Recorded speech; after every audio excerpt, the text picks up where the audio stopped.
Main dans la main, un déserteur et un vétéran entament une virée mortelle, semant la panique, la terreur et la mort sur leur passage. Ces redoutables partenaires vont mettre à profit leur savoir-faire militaire pour garder une longueur d'avance sur les forces de l'ordre. Police, plus d'un geste. Et ils n'hésiteront pas à faire feu pour maintenir à bonne distance ceux qui voudraient mettre un terme à leur fatale liaison.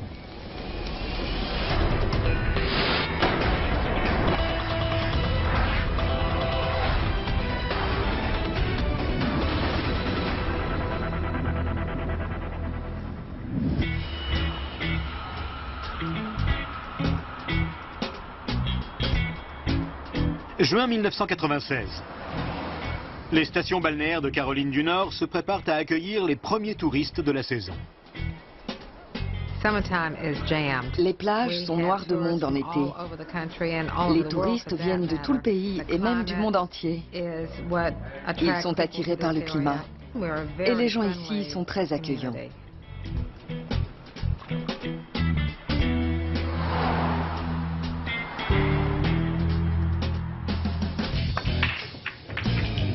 Fraîchement débarqué dans la région de Jacksonville, Tom Nelson, un jeune vétéran, s'est rapidement taillé une réputation de dur à cuire. Une réputation dont il est fier et qu'il cultive en arborant en permanence un pistolet de gros calibre fermement accroché à sa ceinture. Le revolver de Tom était un prolongement de sa personnalité. Il avait la gâchette facile, il était sans cesse au bord de l'explosion et il détruisait tout sur son passage. La veille, Tom a fait la démonstration de son tempérament impétueux.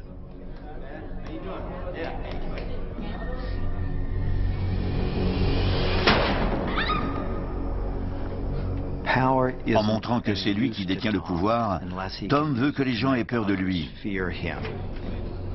Tom Nelson était un forcené. Désolé mon pote. C'était un monstre, embarqué sur la voie de l'autodestruction. Tom a déjà séjourné en prison pour vol à main armée. Je déteste les flics. Il a été renvoyé de l'armée en raison de problèmes psychologiques. Il adore épater et choquer la galerie en racontant d'horribles histoires. Jamie, je t'ai raconté la fois où j'ai explosé la gueule d'un flic avec un marteau? T'as déjà cogné un flic? Carrément. Je me suis approché de lui et bam, son crâne a éclaté. C'est trop classe. Ouais. Dans un bar, Tom fait la connaissance de Jamie Chick, un marine. Lui aussi s'est façonné une image de gros dur en mâchonnant ostensiblement une balle de pistolet. Tom et Jamie semblent pousser l'un vers l'autre. Ils sont tous les deux fascinés par le pouvoir et par le chaos. Ils veulent plier le monde à leur volonté. Jamie se rend vite compte qu'il ne fait pas le poids devant Tom Nelson. Il décide alors de prendre exemple sur l'homme qu'on surnomme l'animal. Jamie Chick voulait modeler sa personnalité sur celle de Tom Nelson. Ne pars pas, s'il te plaît. Abandonné par sa femme 4 mois auparavant, Jamie Chick vient d'être contrôlé positif lors d'un test de dépistage antidrogue. Il est en passe d'être renvoyé du corps des Marines. En quelques mois, il a perdu tous ses repères. Il s'est alors engouffré dans une spirale infernale J'ai été contrôlé positif il y a quelques jours. de drogue, de violence et d'autodestruction. Aujourd'hui, Jamie fait face à une situation délicate. Il doit se rendre à Wilmington, où sa nouvelle petite amie va accoucher. Mais son véhicule est en panne et il n'a pas d'argent pour le réparer. Tom, son meilleur ami, ne comprend pas où est le problème. Je crois que j'ai la solution. On va faire une bonne équipe.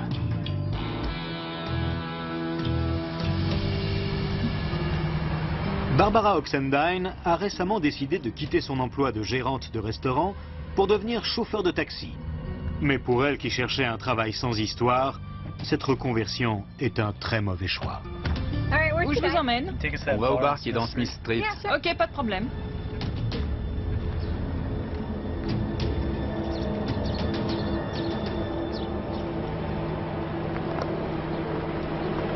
Je crois que votre bar est fermé. Sors de la voiture. Allez, plus vite. Ne me faites pas de mal, par pitié. Allez, sors de là. Oh, je vous en supplie, ne me faites pas de mal, s'il vous plaît. Où est le fric? Allez, dépêche-toi, plus vite que ça. Il est où? Allez, on se magne. Arrête de hurler.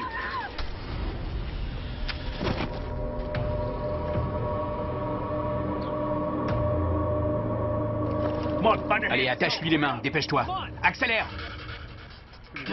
On la met dans le coffre. Viens, aide-moi. Barbara est inconsciente, mais toujours vivante.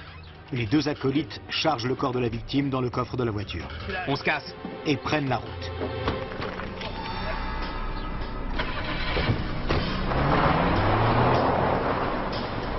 Jimmy Cheek est au volant du taxi. Ils vont à Wilmington, à 80 km au sud. Je reviens.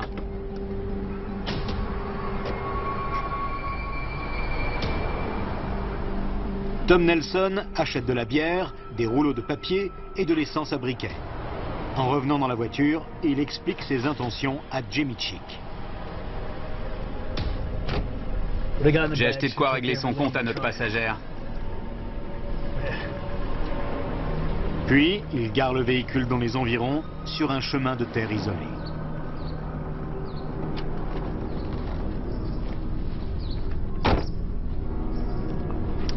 Belle journée. Ouais, ça peut aller. Voilà ta part. T'es prêt? Ouais. C'est parti. Ouais.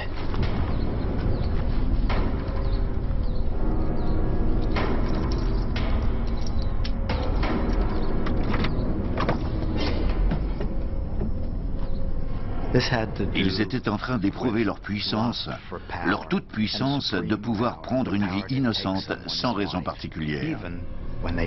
C'est cette expérience qui les a rapprochés.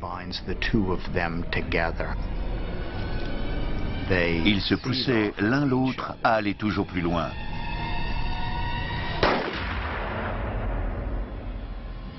L'un sans l'autre, ils n'auraient pas eu le cran de commettre un acte aussi odieux sur la personne de Barbara Oxendine.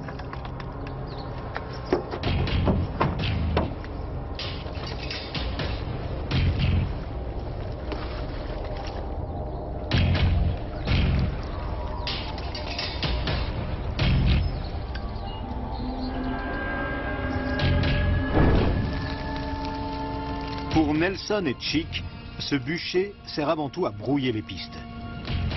Barbara Oxendine n'est qu'un dommage collatéral.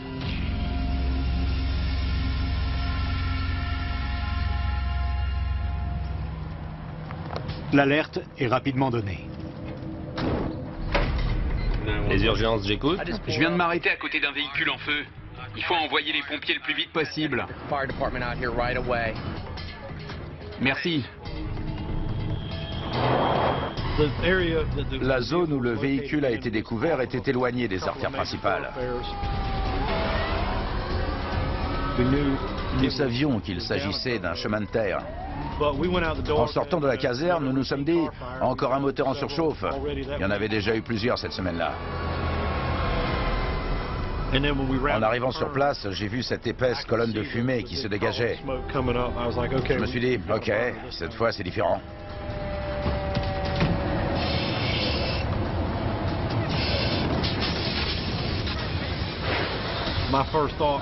J'ai tout de suite pensé, c'est une voiture volée. Quelqu'un a mis le feu pour effacer ses traces. C'est ce qu'on appelle un feu total. L'habitacle était entièrement calciné, les pneus aussi avaient brûlé. Les chaînes de télévision locales sont déjà sur place. Nous avons appris qu'une voiture en feu avait été retrouvée et que les pompiers étaient en train de maîtriser le brasier. Mais c'est le genre de choses pour lequel nous nous déplaçons immédiatement. Santé. Santé, mon pote. Non loin de là, Nelson et Cheek fêtent l'occasion en contemplant les nuages de fumée s'élever et survoler le quartier. Excusez-moi, vous pouvez appeler un taxi? Bien sûr. Super, merci.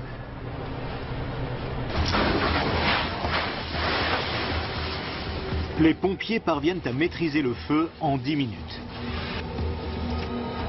Suivant la procédure, ils inspectent le véhicule en commençant par le coffre.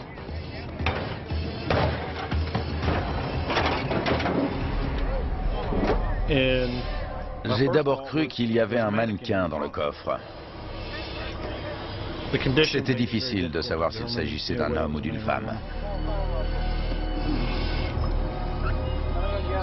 Seuls les tongs de Barbara ainsi que quelques lambeaux d'habits permettent l'identification.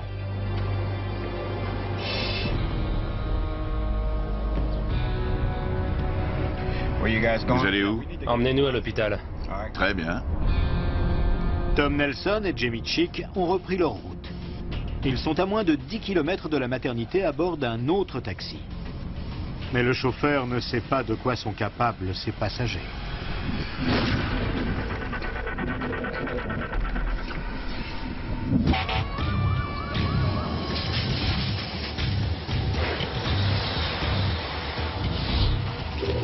Wilmington, Caroline du Nord.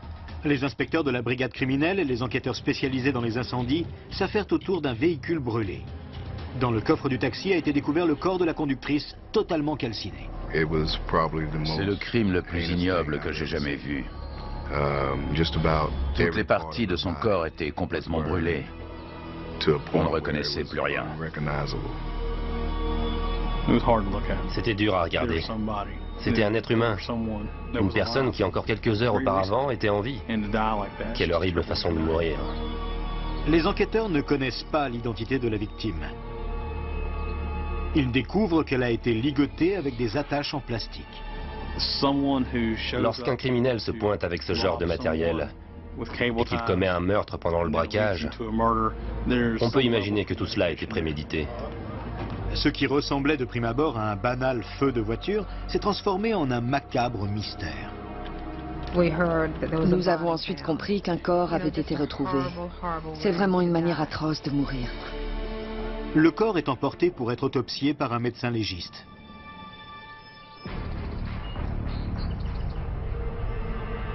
Le véhicule a été abandonné dans un endroit reculé.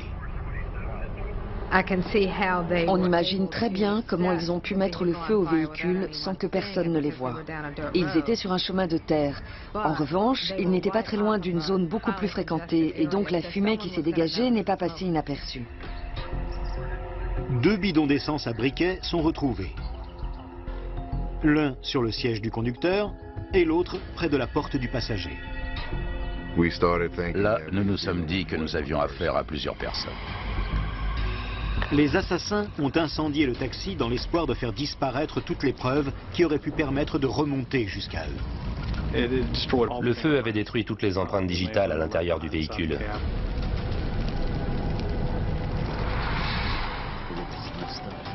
Mais dans la précipitation, ils n'ont pas pensé à tous les détails. Les enquêteurs très expérimentés ne laissent pas passer le moindre indice. Les chaussures de la victime, par exemple, indiquent qu'elle a été traînée jusque dans le coffre. Il était évident qu'elle n'était pas montée dans le coffre de son plein gré.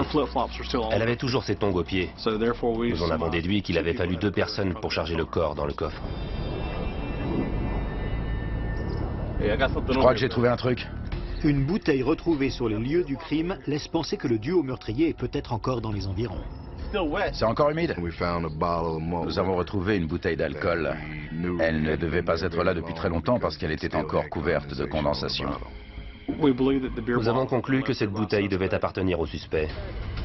Malheureusement, la condensation a aussi effacé les empreintes digitales qui auraient pu se trouver sur la bouteille. Les policiers parviennent à identifier le propriétaire du véhicule grâce à la plaque d'immatriculation. Une compagnie de taxi située à Jacksonville. La disparition de Barbara Oxendine, veuve et mère, n'est pas passée inaperçue. Toute la communauté des chauffeurs de taxi de la ville est à sa recherche. Personne ne l'avait vue. On ne savait pas où elle était. Quand un chauffeur de taxi sans histoire disparaît pendant plusieurs heures, c'est qu'il y a un problème et que quelque chose de grave s'est produit. Nous étions tous au volant de notre taxi et on ouvrait l'œil pour repérer la voiture de Barbara. La police annonce qu'un corps a été retrouvé et que tout porte à croire qu'il s'agit de Barbara Oxendine. C'était vraiment perturbant d'apprendre qu'une chose pareille pouvait arriver à une brave personne comme elle. Tous les matins, elle était comme un rayon de soleil. Chaque fois que je la voyais, elle était gentille, polie. « Bonjour, comment allez-vous? Tout va bien pour vous ?» C'était vraiment une femme bien. Elle s'occupait bien de sa famille et faisait tout pour subvenir à ses besoins. Barbara Oxendine était une personne franche et discrète. Mais elle était aussi très amicale et de très bonne compagnie. Elle n'avait rien fait pour mériter une mort aussi horrible. La police de Jacksonville est invitée à participer à l'enquête. Les enquêteurs découvrent que Barbara a émis un dernier appel radio vers 12h30.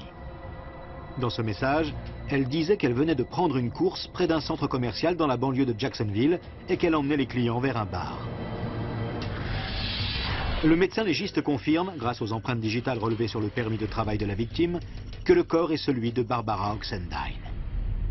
Nous avons découvert que la victime avait reçu une balle dans la joue droite.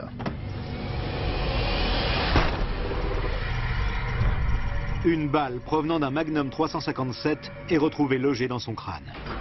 Mais la victime n'a pas été tuée sur le coup.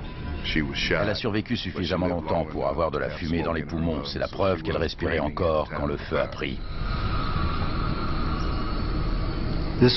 Il s'agit probablement de la méthode la plus atroce d'ôter la vie à quelqu'un. Ils ont mis le feu au véhicule et sont partis. C'est un manque de respect absolu pour la vie humaine. Quand on kidnappe quelqu'un, quand on l'enferme dans le coffre d'une voiture, quand on lui tire une balle en pleine tête, quand on met le feu au véhicule, en bref, quand on tue quelqu'un de cette manière horrible, comment fait-on pour se regarder dans le miroir? Je n'en sais rien. C'est tragique. Et il a fallu prévenir la famille de ce qui était réellement arrivé. Personne ne voulait être le messager d'une nouvelle aussi terrible. La tâche est confiée aux enquêteurs.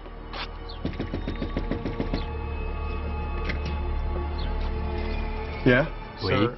Monsieur, j'ai de mauvaises nouvelles à vous annoncer. Nous avons retrouvé le corps de Barbara. Le compagnon de Barbara, à la santé fragile, est rapidement mis hors de cause. Mais l'histoire sordide vire à la tragédie. En effet, les enquêteurs apprennent que Barbara est mère d'un garçon qui a déjà connu la souffrance de perdre un parent. Son père avait été tué lors d'un braquage dans une épicerie. Ce gamin avait perdu ses deux parents, tous deux assassinés. Toujours à Wilmington, Tom Nelson et Jamie Chick, les deux meurtriers, prennent du bon temps. Ils ont rendu visite à la nouvelle petite amie de Jamie qui vient d'accoucher d'un charmant petit garçon. L'enfant n'est pas le sien, ce qui n'a pas l'air de le gêner. Je suis vraiment contente que tu sois là. Comment vous êtes venu? On a fait du stop. Ça va? Il faut souligner l'ironie et la perversité de la situation. Ils viennent de commettre ce crime odieux et ils se retrouvent dans cette maternité en train de s'extasier devant une nouvelle vie. Et tout porte à croire qu'ils ont aussi peu de considération pour la vie de ce nourrisson que pour la vie qu'ils viennent de prendre. Jamie a entamé une relation avec une jeune femme enceinte alors qu'il était au plus bas. Le jeune soldat à la carrière militaire prometteuse venait de voir ses rêves voler en éclats. Regarde-toi! J'ai dit garde à vous! À cause d'une affaire de drogue. Tu sais ce que ça va te coûter? Pour Jamie, entrer dans le corps des Marines représentait la dernière chance de connaître une vie normale. Après une enfance marquée par la violence, il est très vite tombé dans la drogue. Tu fais honte à ton uniforme et au corps des Marines tout entier. Jamie a grandi dans un foyer brisé. Mal aimé par ses parents, il n'a connu que l'extrême pauvreté et la violence. Sa mère alcoolique l'a abandonné alors qu'il était encore très jeune, le laissant à la merci d'un père sadique. Jamie Chick était battu quotidiennement par son père, lui aussi alcoolique.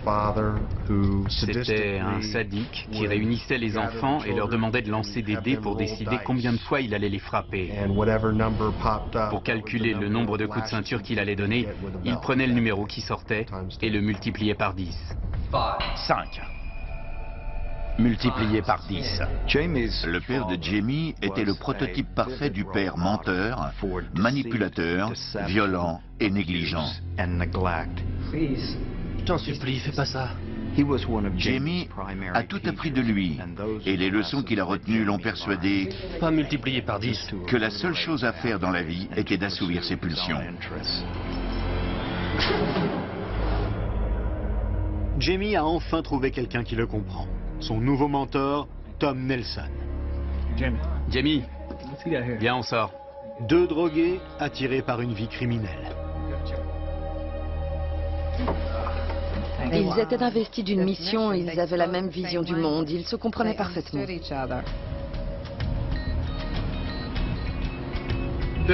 Sur ma gauche, il y a le centre commercial où Barbara a pris sa dernière course.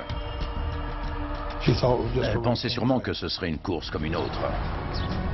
La chasse à l'homme est ouverte. Les forces de police tentent de retracer le parcours de Barbara depuis le centre commercial où elle a pris sa dernière course jusqu'au terrain abandonné où son cadavre calciné a été retrouvé. On a fait le chemin en sens inverse depuis Wilmington en empruntant la route la plus probable. On est entré dans toutes les stations-service pour savoir si quelqu'un avait vu un taxi. Mais les recherches restent infructueuses. La nouvelle du meurtre plonge les deux villes dans l'effroi. À l'époque, je me suis dit, cette femme a pris des clients à Jacksonville et les a emmenés à Wilmington. On ne saura jamais qui l'a tuée. L'affaire semblait de plus en plus insoluble. Nous n'avions pas la moindre piste. Il y avait seulement les éléments de la scène de crime. L'enquête est relancée lorsque la police découvre un enregistrement vidéo d'une caméra de surveillance montrant les deux suspects au centre commercial. Mais la police parviendra-t-elle à arrêter les assassins de Barbara avant qu'ils fassent une nouvelle victime? Donne-moi l'argent. Allez, plus vite que ça. Police, arrêtez!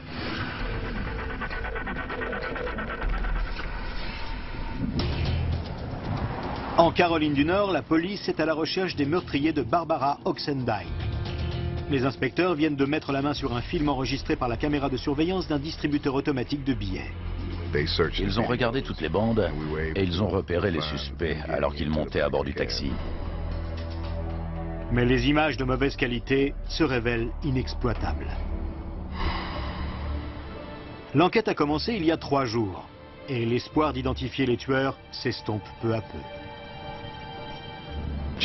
En général, un meurtre non élucidé dans les premières 48 heures reste à jamais non résolu. C'est au cours de cette période que toutes les pistes se dessinent. Après ça, c'est un coup de chance. Depuis le meurtre, Jamie Chick et Tom Nelson sont restés tranquillement à l'hôpital de Wilmington. Mais conscients qu'ils doivent maintenir une longueur d'avance sur la police, ils décident de remettre le cap sur Jacksonville. C'est le frère de la petite amie de Jamie qui doit les conduire.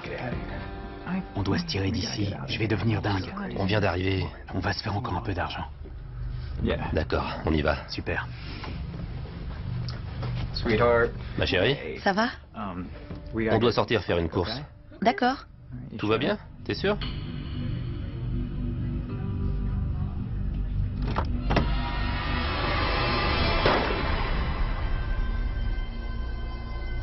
Sachant que 2 tueurs sadiques sont en liberté, les chauffeurs de taxi de la ville sont sur leur garde. Ceux qui avaient fait le coup étaient toujours en cavale. Donc tous les chauffeurs de taxi étaient restés en état d'alerte. On y regardait à 2 fois avant de prendre une course. Et on vérifiait que c'était pas eux. Je prends une course à l'hôtel Fairfield. Je suis allé près d'un cinéma. J'étais venu voir s'il n'y avait pas 1 ou 2 clients qui attendaient un taxi. Et j'ai vu 2 types. Ils avaient juste l'air de 2 soldats en permission qui sortent du cinéma. On va au centre-ville chercher un truc à manger, c'est bon? Bien sûr, grimper. Et ils m'ont fait signe. Je les ai pris en leur demandant où ils voulaient aller. Et ils m'ont dit qu'ils devaient passer prendre une commande dans un fast-food. Ensuite, ils voulaient aller dans un autre cinéma. Tim Newton n'a pas la moindre idée qu'il transporte les 2 tueurs. On est bientôt arrivé? On est tout prêt? D'accord. On arrive dans 5 minutes.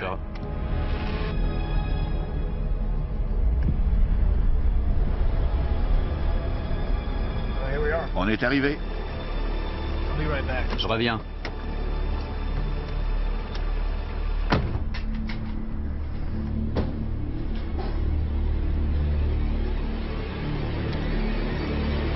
La caisse! Plus vite que ça!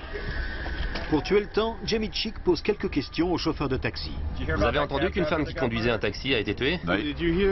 Il m'a demandé si j'avais entendu parler du meurtre à Wilmington. Il voulait aussi savoir si la police avait une description des suspects. Je l'ai envoyé balader. Je n'aime pas parler de ce genre de choses avec les clients. Allez, dépêche-toi, tout l'argent! Allez, allez, allez, je te donne 5 secondes, plus vite! Prenez tout. Prenez. Vous n'en savez pas plus? Et préviens personne, sinon je te bute. Je sais que la police ne sait pas ce qui a pu se passer. Ils recherchent toujours le type qui a fait ça. Sors de la voiture. Allez, allez, active-toi. Je n'ai rien pu faire. J'aurais pu me battre, mais j'ai vite compris à qui j'avais affaire. Et c'est là que j'ai réalisé qui étaient vraiment ses clients. C'est les types qui ont tué Barbara. Allez, sors de là. Bouge. D'accord. Bouge. Bouge. D'accord, mec. Recule. Allez, Jamie, on fout le camp. Heureusement, une voiture de police patrouille dans les environs. Ils ont volé mon taxi. Un de nos hommes est arrivé sur place immédiatement et a tenté d'arrêter les suspects. Accélère, allez. Avance. Tom, la police. Je vais arranger ça. Ils ont tiré dans les vitres du taxi pour tirer sur les policiers. Je me souviens que je me suis dit, plusieurs personnes vont mourir sur ce parking. Et puis tout à coup, le taxi s'est arrêté net et boum, les deux portières se sont ouvertes. Police, arrêtez-vous! Police, plus un geste. Comme il y avait de nombreuses personnes, les officiers n'ont pas pu ouvrir le feu. Police, arrêtez-vous! Coup de feu! Les fugitifs se séparent et disparaissent dans la nuit. Une fusillade était inconcevable. Bien sûr, Jacksonville est une ville où vivent de nombreux militaires.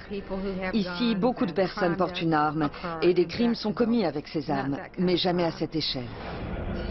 Il y a entre Tom et Jamie une émulation malsaine, alimentée par leur besoin perpétuel d'excitation, leur soif de sensation, la prise de risque. Ils s'entraînent mutuellement dans une spirale sans fin, détachée de la réalité.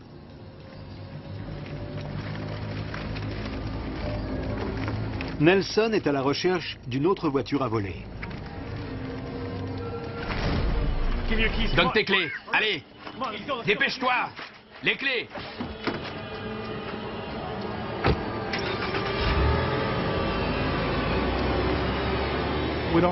Nous ne savions pas où ils étaient.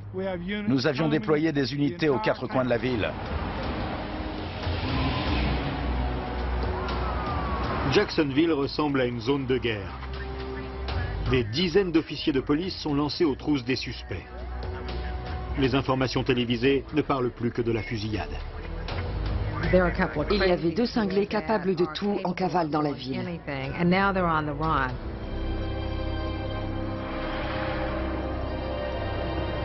Jamie Chick a décidé de se cacher dans un mobil-home parqué aux abords de Jacksonville, un endroit sûr où il vient parfois trouver refuge. Ça s'est passé comme je te le dis. Chick se vante auprès de son ami et lui raconte sa vie sanglante. C'est un peu le préambule de sa nouvelle vie. Il veut devenir un criminel.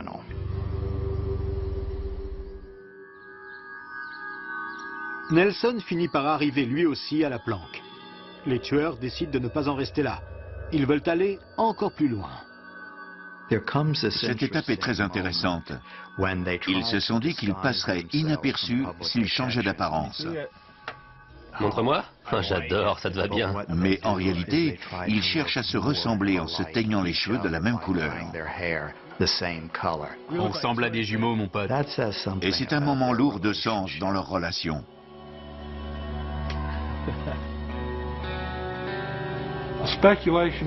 Nous avons toujours spéculé que Chick et Nelson n'étaient pas de simples amis. Ils étaient plus que ça. Tom Nelson n'entrait pas dans le moule. Il avait toujours mené une vie peu conventionnelle, qu'il s'agisse de sa vie professionnelle, sociale ou même sexuelle. Il prenait la vie comme elle venait, et il avait eu l'occasion de fréquenter des travestis et de connaître toutes sortes d'expériences sexuelles.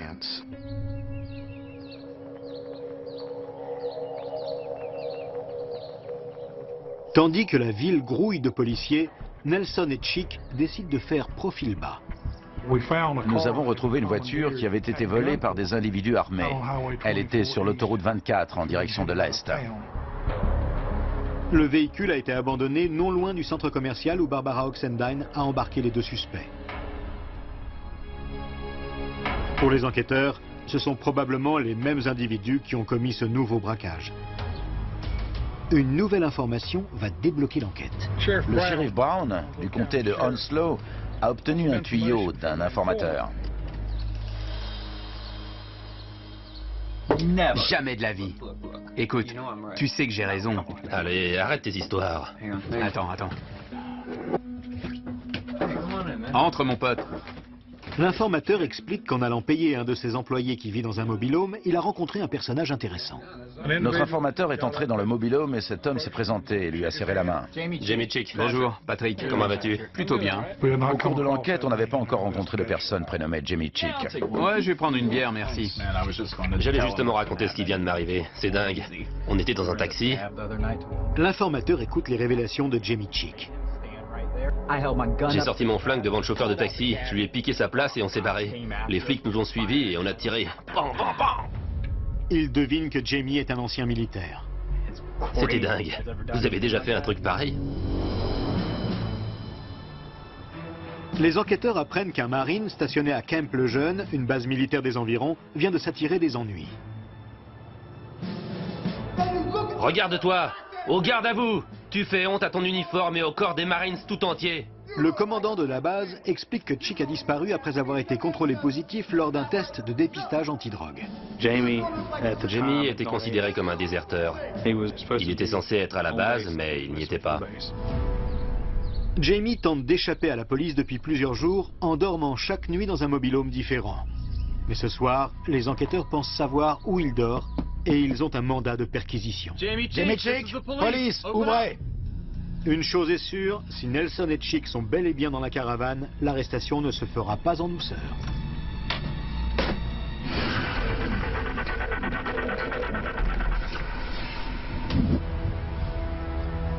Les policiers de Jacksonville ont appris que le meurtrier qu'ils recherchent, Jamie Chick, a trouvé refuge dans un mobil-home.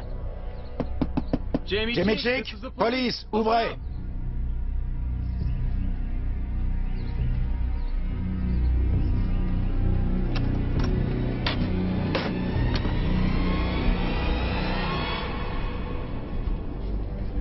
RAS. Le suspect n'est plus là. Mais la police trouve des coupures de journaux relatant le meurtre de Barbara Oxendine. Non seulement Jamie Chick a dit à l'informateur qu'un de ses amis était aussi impliqué, mais il lui a aussi révélé l'endroit où il devait se retrouver le soir même. Le rendez-vous doit avoir lieu dans un bar bien connu des forces de l'ordre. Un repère de gang de motards. Un endroit dangereux. J'ai quelques questions à vous poser. Vous connaissez cet homme, Jamie Chick? Ces individus entretiennent un véritable esprit de clan. Ils vous font vite sentir que vous ne faites pas partie de leur monde. Il est très fréquent que les gens qui s'aventurent dans ce bar se fassent poignarder et tirer dessus, ou tout simplement voler. Jamie? Ouais, je vois qui c'est. Et tu sais où je peux le trouver? Il a des amis? Je sais qu'il traîne avec un mec qui s'appelle Tom Nelson, une tête brûlée. Les enquêteurs apprennent qu'il s'est vanté d'avoir enfoncé un marteau dans le crâne de quelqu'un si fort qu'il est resté coincé. Quand on a découvert qu'il entretenait ce genre de fantasme malsain, on a mieux compris sa psychologie. La police s'intéresse au casier judiciaire de Tom Nelson. Il a séjourné en prison dans le New Jersey pour vol.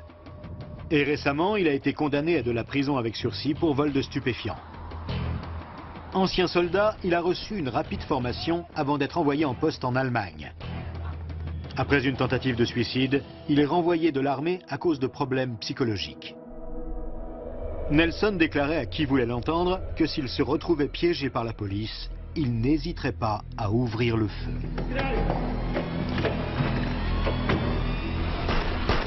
Il s'était juré de ne plus jamais retourner en prison. Je pense qu'il savait pertinemment que la fin était proche, mais ça n'avait pas d'importance. Sa vie n'avait pas plus de prix que celle de n'importe qui. La police est maintenant convaincue qu'ensemble, Tom Nelson et Jamie Chick sont extrêmement dangereux. Ces gens ont été entraînés à tuer.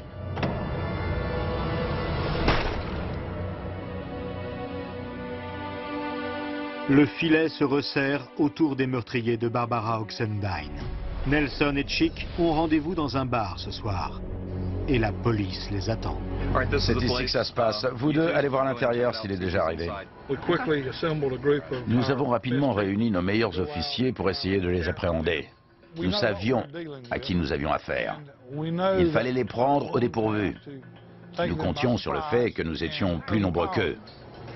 Notre plus grande crainte était qu'ils prennent des otages, et surtout qu'ils les utilisent. Des policiers en civil entrent dans le bar. L'endroit est désert. Aucune trace des suspects. Mais ils étaient intimement convaincus que les deux meurtriers n'avaient pas quitté la ville. Une première fois, et manque de justesse un officier. La poursuite commence.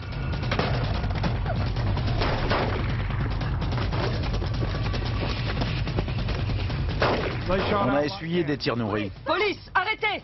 La porte s'est ouverte et ils ont détalé dans la forêt.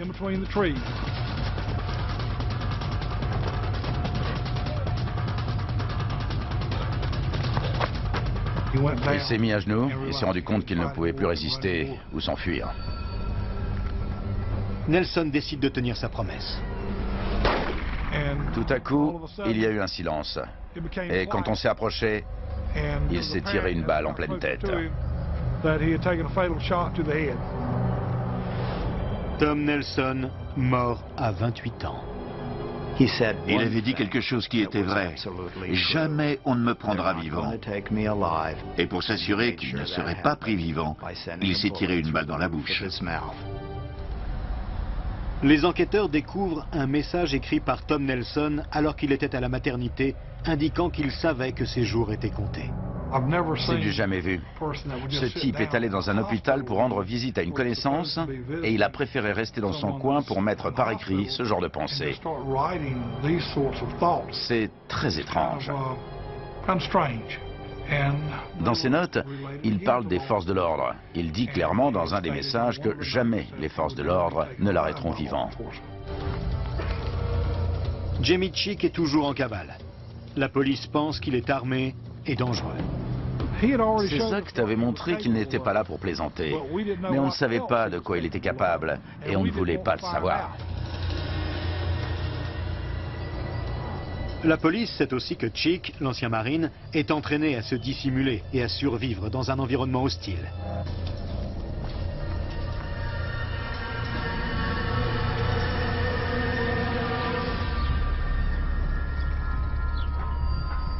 Alors que le jour se lève, le fugitif reste introuvable. Une vaste chasse à l'homme est lancée. Le couvre-feu a été déclaré dans la partie est de Jacksonville. On a fait du porte-à-porte pour nous assurer que la population avait pris la mesure de la situation. Le moindre faux pas pouvait avoir de graves conséquences. Beaucoup de gens ont eu peur, notamment parce qu'ils ne comprenaient pas la situation. Ils conduisaient leur voiture et se demandaient pourquoi 300 officiers de police quadrillaient les rues de la ville. Toutes les voitures qui quittaient la ville devaient passer au moins 2 barrages de police. On fouillait les voitures, y compris le coffre. Il fallait absolument qu'on arrête cet individu, par tous les moyens possibles.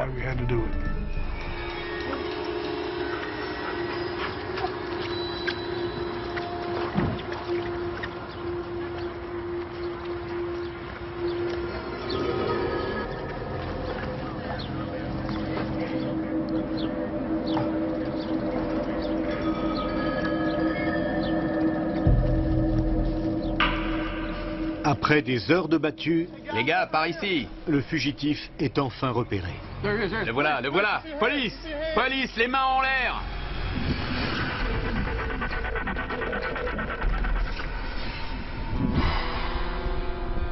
Jacksonville, en Caroline du Nord. 8 jours après le meurtre de Barbara Oxendine, Les gars, par ici. Jamie Chick est enfin débusqué. Vous portez une arme? Non, j'ai rien.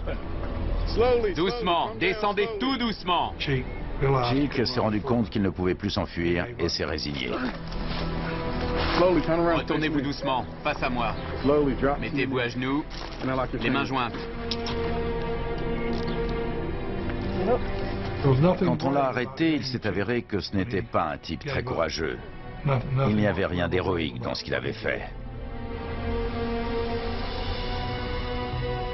On aurait dit un rat d'égout couvert de boue de la tête aux pieds. Asseyez-vous.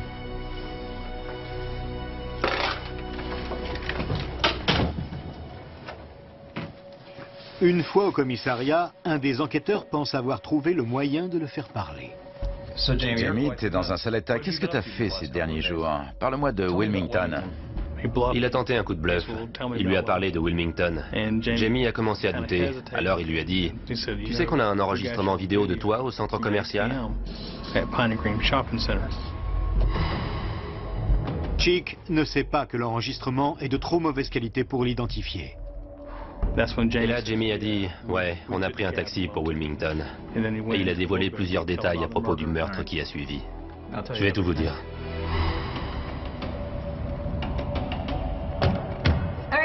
Où je vous emmène? Une fois dans le taxi, Tom a dit, « On va dans un bar qui s'appelle Friends. » Il s'agit d'un bar gay. Mais une fois arrivé, le bar était fermé. Je crois que votre bar est fermé. Sors de la voiture, plus vite que ça! Tom lui a dit de ne pas hurler, de ne pas faire de bruit. Ils allaient lui prendre son taxi. Jamie, tu ne le sais peut-être pas encore, mais Tom est mort. Jamie Chick essaie de faire porter le chapeau à son complice. Il affirme qu'il a agi uniquement parce qu'il avait peur de Tom Nelson. Quand Tom est en colère, il n'y a pas intérêt à le contrarier. Allez, dépêche-toi! Ferme-la! Arrête de hurler!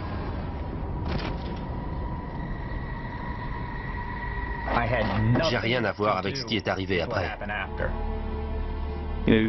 Quand l'un des deux suspects est mort, c'est facile pour le survivant de rejeter toute la faute sur le défunt pour essayer de tirer son épingle du jeu. Allez, attache-lui les mains, dépêche!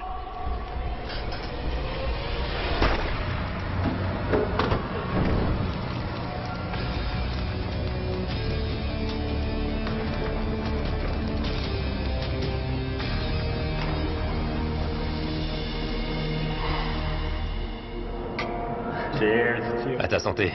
À ta santé, mon frère. Ils se sont assis et ils ont regardé le taxi en flammes au loin avec à l'intérieur une femme en train de brûler vive. Il m'a forcé à l'aider. Chick décide d'arrêter de parler et demande un avocat. Il est immédiatement placé en détention. Les analyses balistiques permettent d'affirmer que le revolver de Tom Nelson est bien l'arme du crime. La balle prélevée sur Barbara Oxendine a été tirée sans l'ombre d'un doute par l'arme retrouvée entre les mains de Tom Nelson.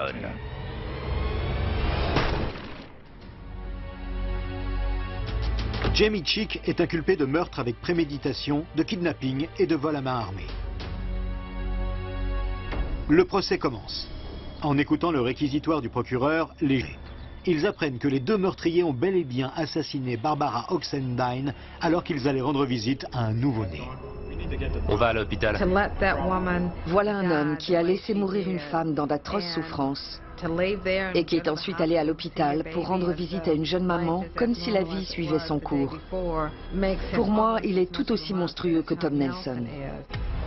À la barre, Jamie Chick tente de convaincre le jury qu'il a obéi à Tom Nelson uniquement parce qu'il craignait de se faire tuer.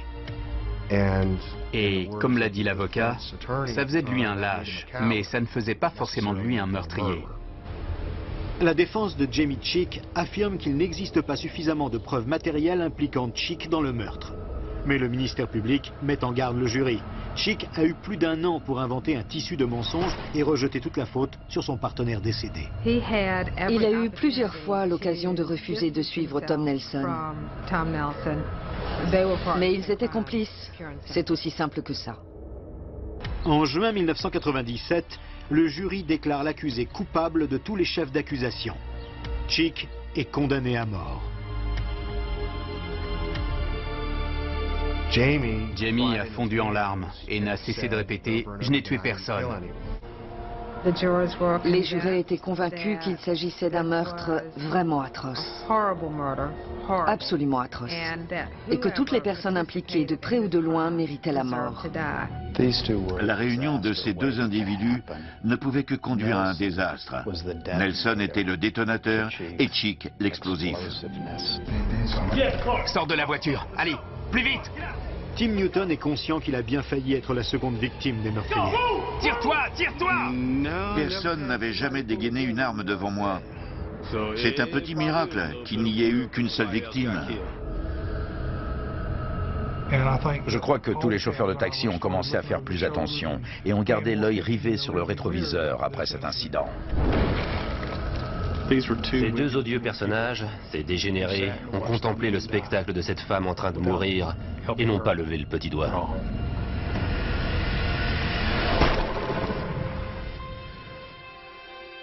Les funérailles de Barbara Oxendine se déroulent dans l'intimité. Elle est enterrée dans le cimetière municipal de Jacksonville. Son fils m'a dit que c'était une femme gentille et très appréciée. Sur sa pierre tombale, on peut lire « Mère Soleil ».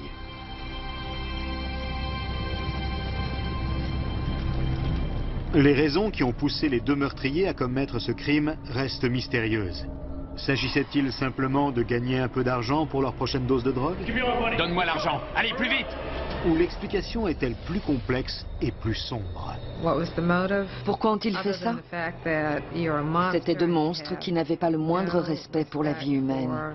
Je ne vois que cette explication. Cheek fait appel à la Cour suprême de l'État. En 2010, un juge fédéral commue la sentence. La peine de mort se transforme en peine de prison à vie.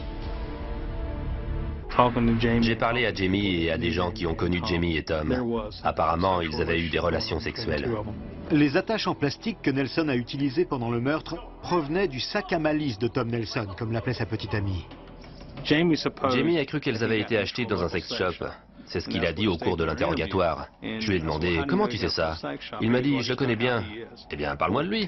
Et Jamie m'a répondu « Tom aime les trucs pervers, les trucs sexuels, homosexuels, les trucs comme ça. C'est ça qu'il aime. » C'est le résultat de la rencontre de deux personnes qui n'auraient jamais dû se rencontrer. Tom Nelson et Jamie Cheek présentaient de nombreux aspects caractéristiques des sociopathes. Les sociopathes ont deux composantes profondément enracinées et inébranlables. D'abord, ils ont une attitude désinvolte et un grand mépris de la vie d'autrui. Et ensuite, cette attitude se traduit par des comportements transgressifs qui enfreignent et violent la loi. Ils ont chacun trouvé le catalyseur parfait. Une liaison fatale s'est formée entre eux, et de cette alchimie est né un tourbillon de chaos et de brutalité.